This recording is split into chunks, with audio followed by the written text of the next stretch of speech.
Hello and welcome back to Shakesyear. We have Voltemand today from Act 2, Scene 2 of Hamlet.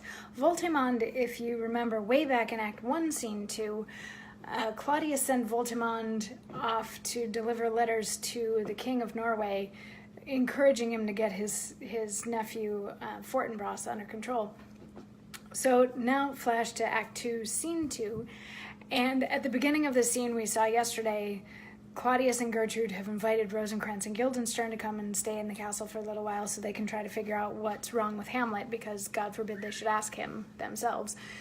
And Rosencrantz and Guildenstern is like, yep, cool, we're on the case. And they head out the door, at which point Polonius comes in and is like, I know why Hamlet's being crazy. And they're like, tell us. And he's like, wait, first we need to hear from Voltemand so we can take care of all this Norway business. And they're like, okay, fine, bring in Voltemand. Let's hear from Voltemand. So Voltemand comes in and says, most fair return of greetings and desires.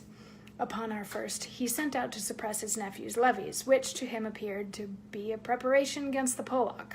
But, better looked into, he truly found it was against your highness, whereat grieved that so his sickness, age, and impotence was falsely borne in hand, sends out arrests on Fortinbras, which he, in brief, obeys, receives rebuke from Norway, and in fine makes vow before his uncle never more to give the assay of arms against your majesty.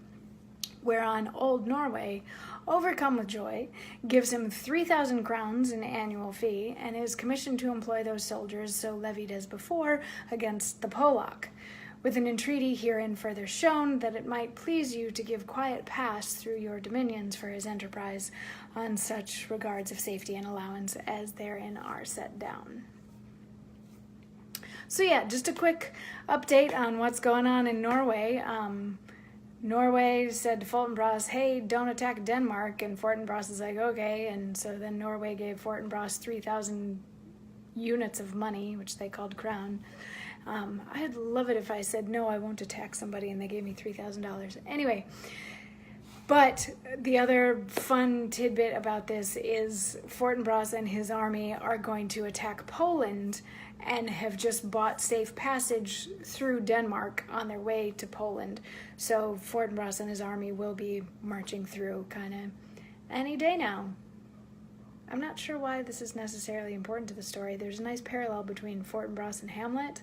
But yeah, I guess like impending armies march on Denmark, and maybe it could still be a threat.